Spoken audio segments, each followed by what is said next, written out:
दोस्तों नमस्कार। आज की तारीख है 11 अक्टूबर और आज के महत्वपूर्ण करंट अफेयर्स हम देखेंगे।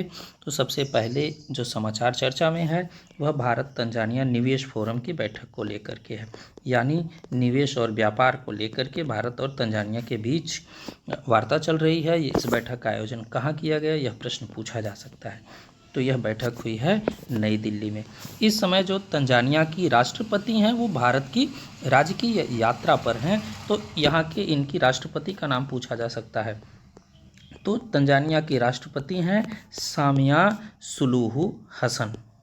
सामिया सुलूहू हसन ये भारत के साथ रक्षा क्षेत्र में, भारत के साथ व्यापार में, भारत के साथ खाद्य सुरक्षा में, भारत के साथ डिजिटल इंफ्रा में संबंधों को आगे बढ़ाने की बात की जा रही है। भारत तंजानिया को लाइन ऑफ क्रेडिट ऑफर कर रहा है इंफ्रा डेवलपमेंट के लिए, यूटिलिटीज़ के क्रिएशन के लिए तंजानिया में भारत काफ़ी काम कर रहा है। एक और महत्वपूर्ण प्रश्न पूछा जा सकता है कि भारत का कौन सा संस्थान तंजानिया के जंजीबार में अपना परिसर खोलने जा रहा है, तो वह है IIT मद्रास। तंजानिया से मैपिंग से क्या प्रश्न पूछा जा सकता है, तो हमने पिछले कुछ दिनों के करंट अफेयर्स में इसकी विस्तृत चर्चा किया था। आज फिर से देख लेते हैं। हिंद महासागर के तट पर है, पूर्वी अफ्रीका का देश है। तंजानिया की सीमा केन्या से लगती है, युगांडा से लगती है, रवांडा से लगती है, बुरुंडी से लगती है। डेमोक्रेटिक रिपब्लिक ऑफ कांगो इसके पश्चिम में है और दक्षिण की तरफ जाम्बिया है, मलावी है और मोजाम्बिक है। तो इसकी सीमा किन किन देशों से लग रही है, तथा इसमें कुछ झीलों से संबंधित प्रश्न पूछे जाते हैं। विक्टोरिया झील कहाँ है, तो आप देखिए ये युगांडा, केन्या और युगांडा, केन्या और तंजानिया की सीमा पर ये विक्टोरिया झील है। टंगनाइका झील पूछा जाता है तो डेमोक्रेटिक रिपब्लिक ऑफ कांगो और तंजानिया की सीमा पर है। लेक मलावी पूछा जाता है तो लेक मलावी जो है तंजानिया, मोजाम्बिक और मलावी की सीमा पर है। किलिमंजारो पर्वत से प्रश्न पूछा जाता है कहाँ पर है, तो यह इसी तंजानिया में ही है। आगे देखें तो 16वीं कृषि विज्ञान कांग्रेस चर्चा में है। इसका आयोजन कहाँ किया गया, 16वीं कृषि विज्ञान कांग्रेस का, तो कोच्चि में इसका आयोजन किया गया है। यह महत्वपूर्ण इसलिए है कि कृषि के क्षेत्र में किस तरह से नई तकनीकी प्रौद्योगिकी को एडॉप्ट किया जाए, लोगों के लिए खाद्य सुरक्षा सुनिश्चित की जाए। तो इसी कृषि विज्ञान कांग्रेस में एक चावल चर्चा में आया कि ये है पोक्कली चावल को लेकर के। तो पोक्कली चावल केरल के तटीय जिलों में उगाया जाता है। इसकी विशेषता यह है कि खारे जल के प्रतिरोध के लिए यह प्रसिद्ध है, कि यानी जो खारा जल है उसमें भी यह उगाया जा सकता है, यह जीवित रहता है। यह और भी महत्वपूर्ण है कि इसमें एंटीऑक्सीडेंट होते हैं पोक्कली चावल में, इसमें भरपूर मात्रा में प्रोटीन होता है। तो प्रोटीन के लिए, एंटीऑक्सीडेंट के लिए यह बहुत ही प्रसिद्ध है। इसे GI टैग भी मिला हुआ है। हम आगे चलें तो G20 पार्लियामेंट समिट, तो जो G20 का आयोजन हाल ही में हमने देखा भारत में हुआ, अभी भी कुछ दिनों तक अध्यक्षता भारत के पास है। तो विभिन्न सम्मेलन भारत में हो रहे हैं। तो जो लोकसभा के जैसे अध्यक्ष हैं, वैसे विभिन्न देशों में जो पार्लियामेंट हैं उनके स्पीकर्स को लेकर के सम्मेलन का आयोजन किया जा रहा है। यह कहाँ किया जा रहा है, तो यह भारत के नई दिल्ली में किया जा रहा है। पद्मश्री दादा भाई शास्त्री के बारे में प्रश्न पूछा जा सकता है।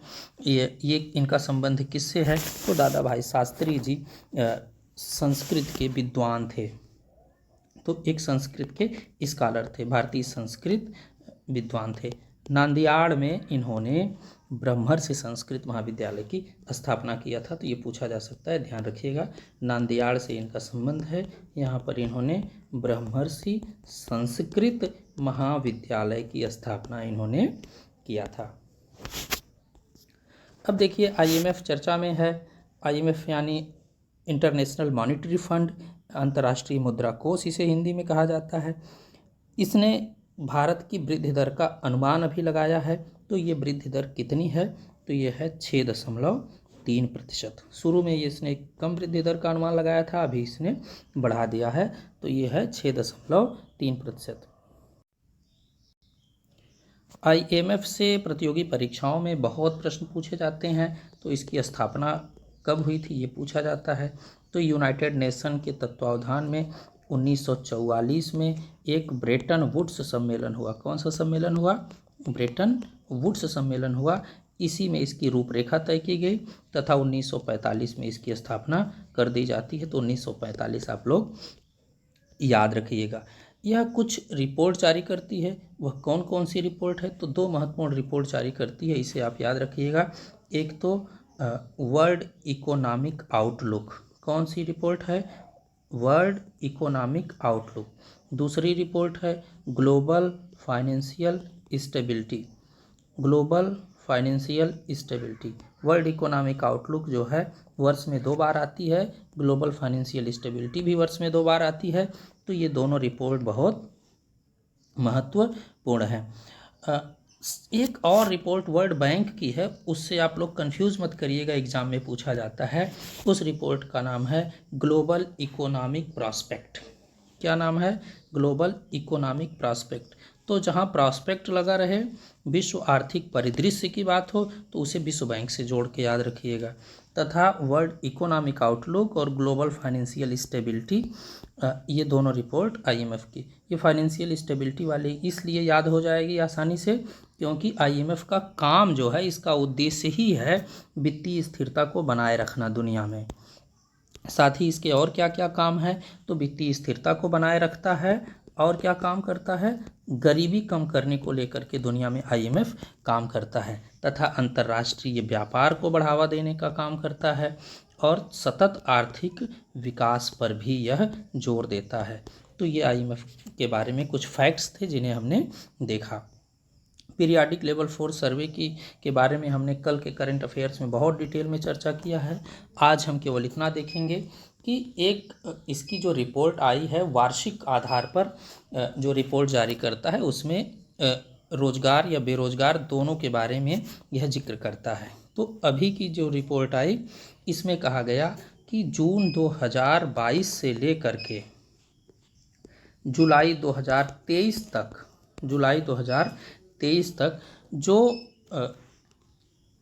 बेरोजगारी की दर रही यानी अनएम्प्लॉयमेंट रेट रही, वह 3.2% रही है। इसके पहले यानी 21-22 में जो बेरोजगारी की दर थी, 21-22 में जो बेरोजगारी की दर थी वह 4.1 थी। तो 4.1 से कम होकर के बेरोजगारी 22-23 में 3.2 हो गई है। तो ये आप ध्यान रखेंगे। तो यह जो वार्षिक रिपोर्ट आई है किस आधार पर निकाली गई है? तो यह सामान्य परिस्थिति के आधार पर निकाली गई है।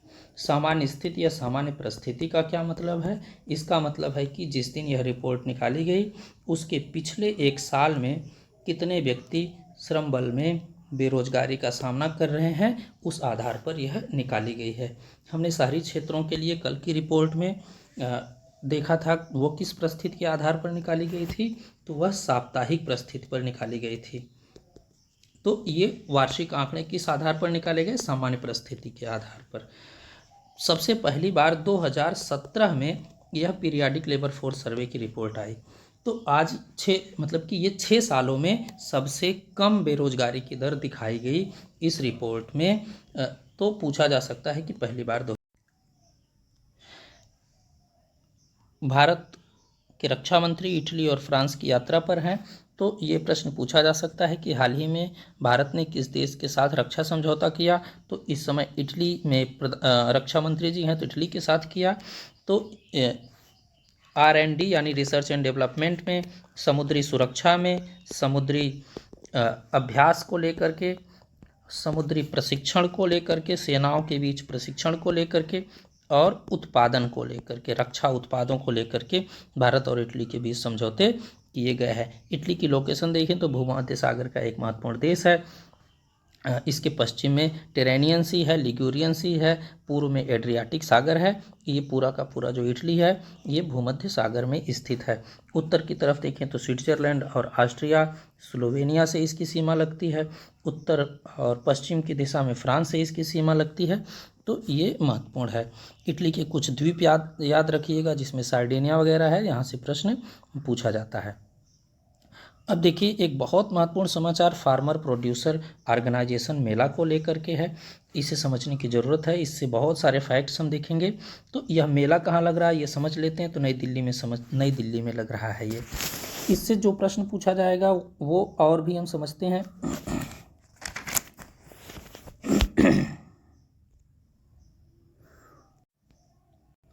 तो वो क्या प्रश्न पूछे जा सकते हैं। तो वो एफपीओ क्या होता है, फार्मर प्रोड्यूसर ऑर्गेनाइजेशन क्या होता है, यही सीधे सीधे पूछा जा सकता है। तो जो एफपीओ होते हैं वो किसानों के एक ऐसे संगठन होते हैं जो कमर्शियल एक्टिविटीज़ को प्रोत्साहित करते हैं, किसानों के लिए सस्ते दाम पर इनपुट उपलब्ध करवाने का काम करते हैं। तो ये किसानों के संगठन हैं जो किसानों की बेहतरी के लिए कार्य करते हैं। तो ये देखिए यहाँ पर बहुत अच्छे से दिखाया गया, इनपुट सेंटर का काम करते हैं, खाद बीज इन चीज़ों को आसानी से उपलब्ध करवाते हैं, लोन के रीपेमेंट पर काम करते हैं, मशीनों को उपलब्ध आसानी से करवा देते हैं, वेयर हाउसिंग यानी स्टोरेज करने में मदद करते हैं। तो एफपीओ बहुत महत्वपूर्ण किसानों के संगठन हैं। इनसे संबंधित और क्या प्रश्न पूछा जा सकता है। तो नई दिल्ली में कहाँ लग रहा है। तो आईएनए मार्केट में यह मेला लग रहा है। आईएनए मार्केट, दिल्ली हाट, यह आप लोग याद रखिएगा। किसानों के बारे में अगर बात करें तो कुछ और फैक्ट्स आप जान लीजिए कि सीमांत कृषक किसे कहते हैं, लघु कृषक किसे कहते हैं।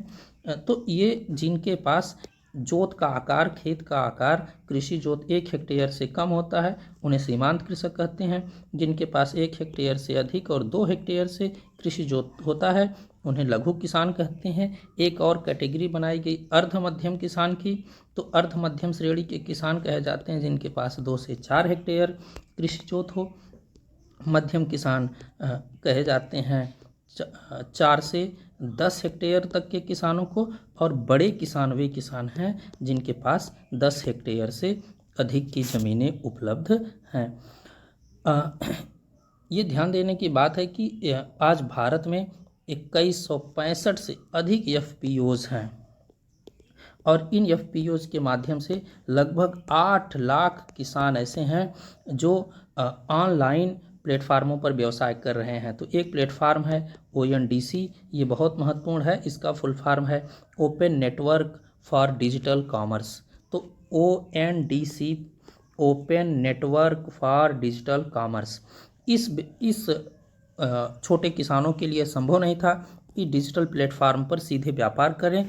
तो ये एफपीओज़ के माध्यम से आज 8 लाख से अधिक किसान इस प्लेटफार्म पर व्यवसाय कर रहे हैं। तो ये सब आप निबंध में प्रयोग कर सकते हैं। पिछले 5 साल में खेल जगत में यहाँ अगले 5 वर्ष में सरकार खेल जगत में कितने रुपए खर्च करेगी। तो वो है 3000 करोड़ रुपए खर्च करने की बात की जा रही है। अब देखिए कि एशियन खेलों में भारत 107 पदक लेकर के आया। वहाँ से जो खिलाड़ी जीत करके आए, प्रधानमंत्री जी उनसे मिले और उन्होंने अपने संबोधन में कहा कि भारत अगले साल जो ओलंपिक खेल होने हैं पेरिस में, ये भी याद रखिएगा, उसमें अधिक से अधिक पदक की उम्मीद कर रहा है। और खेलो इंडिया अभियान जो चलाया गया उसका परिणाम रहा, विश्वविद्यालय स्तर पर जो खेल चलाए गए उसका परिणाम रहा कि भारत इतने अधिक पदक लेकर के आ पाया। अगले पैरा एशियाई खेल शुरू होने वाले हैं तो वो कहाँ पर शुरू किए जाएंगे। वो चीन के हांगझाऊ में ही होंगे जहाँ पर अभी 19वें एशियाई खेल हुए हैं। तो ये याद रखिएगा। भारत सरकार का डेयरी और पशुपालन विभाग हाल ही में हेल्प कार्यक्रम शुरू किया है। तो ये महत्वपूर्ण इसलिए है क्योंकि यह महिलाओं के सशक्तिकरण के लिए है। यह कार्यक्रम क्या है पहले ये समझते हैं। तो इस कार्यक्रम में जो महिलाएं हैं उन्हें एक तरह से पशुपालन और डेयरी के क्षेत्र में बीमा का कार्य दिया गया, जागरूकता का कार्य दिया गया, टीके लगाने के लिए जागरूकता, तो ये रजिस्टर करवाने के लिए जागरूकता, तो ये महिलाएं यहाँ पर कार्य करेंगी। तो ये कहाँ पर लॉन्च किया गया ये कार्यक्रम? तो झारखंड में किया गया है। ये थे आज के कुछ महत्वपूर्ण करेंट अफेयर्स। सुनने के लिए आप सबका धन्यवाद।